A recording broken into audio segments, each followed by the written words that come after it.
Salut chers frères, salut chères sœurs. Cette troisième communication nous pousse à creuser encore davantage l'argument nobilaire, où nous voyons vraiment qu'il y a un lien ombilical qui lie Kongolo Mwamba au peuple Muluba. Nous allons essayer d'écouter aussi ce que dit François Nate. Il dit: tout enfant Muluba est intégré dans sa famille et son groupe social par le nom qu'il reçoit dès sa conception. La fécondité, symbolisée par la femme, est l'œuvre des génies et d'ancêtres bienfaisants qui se manifestent par l'intermédiaire de cet enfant.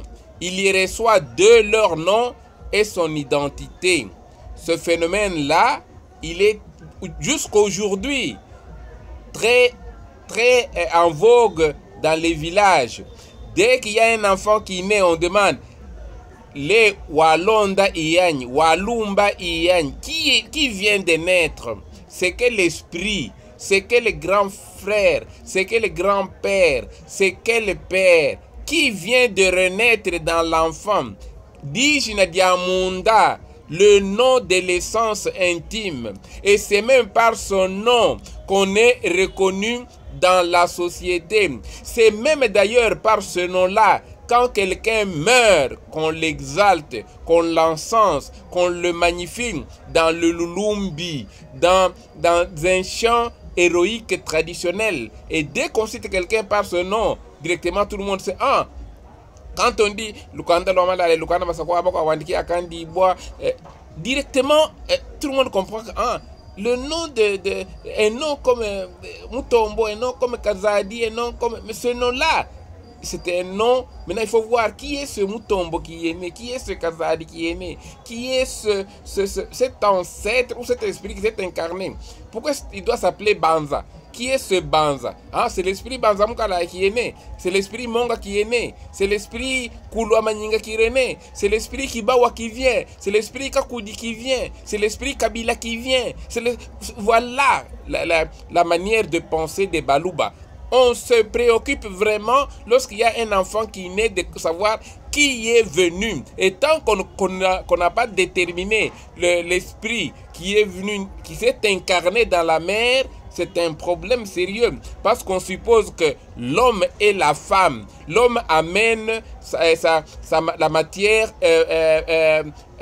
masculine et la femme amène sa matière féminine et on forme l'homme. Cet homme qui est formé là, c'est encore une masse de viande. Il faudrait un esprit qui s'incarne, un esprit qui vienne animer, un esprit qui vienne faire de cette masse de viande là une personne. Et cet esprit qui vient s'incarner là, c'est très important de connaître qui est venu chez les Baluba. C'est pourquoi le professeur Mutonko Lundawangoi indique: Kongolo est un nom qui a été attribué à Kumwimba. Son vrai nom c'est Kumwimba. C'est ça le nom de Kongolo Mwamba, le fondateur du premier empire des Baluba, à cause de son teint.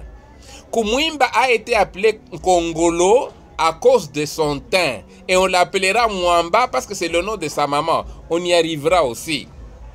Et le nom de l'essence intime, le Dijna Diamunda Kumwimba, est le nom post-natal, le Dijna Diapanja Kongolo. Le Dijna Diamunda d'un Kongolo, c'est Kumwimba. Le Dijna Diapanja, par lequel il est reconnu, une fois qu'il était né, on l'appelle Kongolo.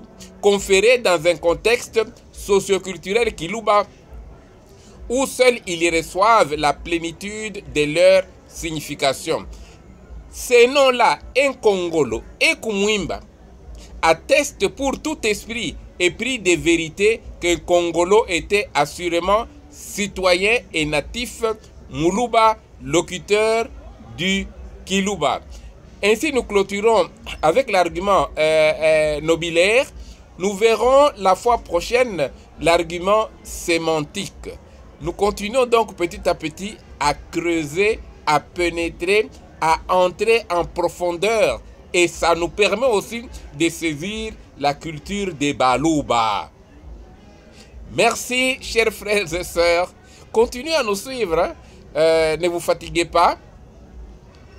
Lukanda Loi Malale. À la prochaine donc.